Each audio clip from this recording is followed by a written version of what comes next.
सुरुवातीला बातमी आहे कुर्ला चुनाभट्टी मार्गावरती वाहतूक कोंडी झाली आहे। दादर रेल्वे रुळावरती सुद्धा पाणी साचलंय। बीएमसीचे आपत्कालीन व्यवस्थापन विभाग सज्ज आहे। आत्ताचे अपडेट आपण वाहतुकीचे पावसाचे घेतोय। मुंबईतल्या सकाळी 9 वाजताची स्थिती आहे। कुर्ला चुनाभट्टी मार्गावरती वाहतूक कोंडी झाली आहे मोठ्या प्रमाणात। मुंबईत संततधार पावसामुळे रस्ते जलमय झाले, कुठे ट्रॅकवरती पाणी तर कुठे वाहतूक कोंडी झाली आहे। तर मुंबई महानगरपालिकेचा आपत्कालीन व्यवस्थापन विभाग सज्ज आहे।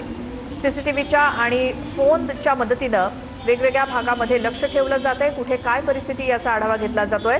कारण आज पहिल्याच पावसामध्ये मुंबईत अनेक ठिकाणी पाणी साचलं। काल मध्यरात्रीनंतर जो काही पावसाचा जोर वाढलाय तो अजूनही आहे, त्यामुळे पहाटे वेगवेगळ्या भागात मुंबईत सखल भागात पाणी साचलेलं होतं। अनेक ठिकाणी लोकांच्या गाड्या बंद पडल्या, धक्का मारण्याची वेळ आली। काही ठिकाणी रेल्वे रुळावरची खडी वाहून गेली आहे, रेल्वे सेवा विस्कळीत झाली आहे, तर ट्रॅफिक देखील जाम झालंय। तर दादरच्या पूर्व भागामध्ये झाड कोसळलं आणि त्यामुळे एका कारचं नुकसान झालंय। अग्निशमन दलाच्या अधिकाऱ्यांकडून झाड बाजूला करण्याचा प्रयत्न सुरू आहे।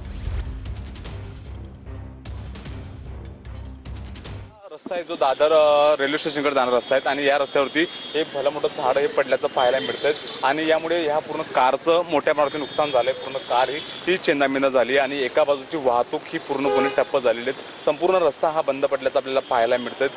एकदम भलं मोठं झाड आहे, रात्रपासून मुंबईमध्ये पाऊस पडतोय त्यामुळे हे झाड पावसामुळे पडल्याचं आपल्याला पाहायला मिळतंय। पूर्ण गाडीचं या ठिकाणी नुकसान झालंय आणि अग्निशमन दल असेल किंवा आपत्कालीन व्यवस्थापन हे रस्त्यावरचं झाड काढण्याचं काम आता त्यांच्याकडनं जोरदार सुरू आहेत।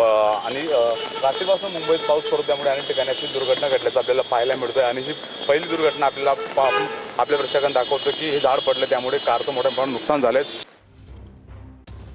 ही दोन दृश्य झाड कोसळल्याची सकाळी 7 वाजता दादर परिसरामध्ये एका कारवरती झाड कोसळलं दादर पूर्व भागामध्ये, तर दुसरीकडे ठाण्यात सुद्धा एके ठिकाणी झाड कोसळल्याच्या या 2 घटना आहेत। त्यामुळे अग्निशमन दलाकडनं हे झाड बाजूला काढण्याचं काम सुरू आहे। मुंबईतल्या दादर पूर्व आणि ठाण्यामध्ये कारवरती झाड कोसळण्याची घटना। तर ठाण्यातल्या चरई इथे सुद्धा कारवरती झाड कोसळलं, त्यामुळे दुर्घटना घडली आणि सुदैवाने यामध्ये कुणाला दुखापत झाली नाही। मात्र आपत्ती व्यवस्थापन विभागाकडून झाड बाजूला करण्याचं काम सुरू आहे। ठाण्यातल्या चरईमध्ये कारवरती झाड कोसळलं, कारचं नुकसान झालं आणि आता हे झाड बाजूला करण्याचं काम सुरू आहे। मुंबईतल्या दादर पूर्वमध्ये आणि ठाण्यातल्या चरईमध्ये पार्क केलेल्या गाड्यांवरती कोसळलेली ही झाडं। पावसाचा जोर मोठ्या प्रमाणात होता सकाळी श्वेता आणि पाहायला गेलं तर या चरई भागामध्ये पाहायला गेलं तर मोठं झाड जे ते पडल्यामुळे 4 चाकी 2 वाहनांचं जे ते नुकसान झालेलं आहे। घटनास्थळी आपत्ती व्यवस्थापन अग्निशमनची टीम ही रवाना झालेली आहे। पाहू शकतो जेसीबीच्या सहाय्याने हे मोठं झाड जे आंब्याचं झाड जे ते बाजूला करण्याचं काम सुरू झालेलं आहे। पाहायला गेलं तर पावसाचा फटका जो येतो अनेक ठिकाणी आपल्याला पाहायला मिळतोय। मात्र चरईच्या या परिसरामधल्या दोन्ही बाजूचे रस्ते जे ते बंद ठेवण्यात आलेले आहे। घटनास्थळी मात्र ताबडतोब ज्या या ठिकाणी आपत्ती व्यवस्थापन असेल या अग्निशमनची टीम ताबडतोब ठाणे महानगरपालिकेची टीम रवाना झाली आहे। मात्र सध्या तरी आता या ठिकाणचं झाड आंब्याचं जे बाजूला करण्याचं काम सुरू झालेलं आहे।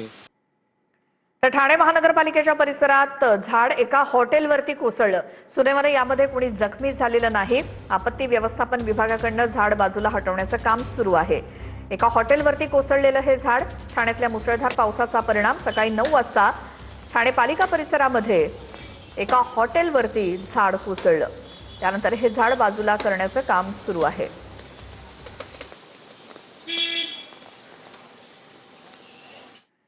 वसई विरारमध्ये मुसळधार पावसामुळे रस्त्याच्या बाजूची धोकादायक झाडं कोसळली आहेत।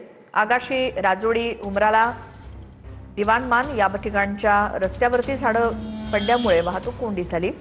वसई विरार महापालिकेनं पावसाळ्यापूर्व धोकादायक झाडांची छाटणी करणं गरजेचं होतं, मात्र पालिकेनं ही धोकादायक झाडं तशीच ठेवल्यामुळे झाडं आता मुसळधार पावसात पडलेली आहेत।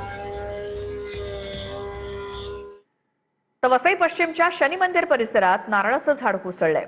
वसई विरार महापालिकेच्या अग्निशमन दलाच्या जवानांनी घटनास्थळी पोहोचून झाडाचं कटिंग करून त्याला बाजूला केलंय। यात कोणतीही जीवितहानी झालेली नाही।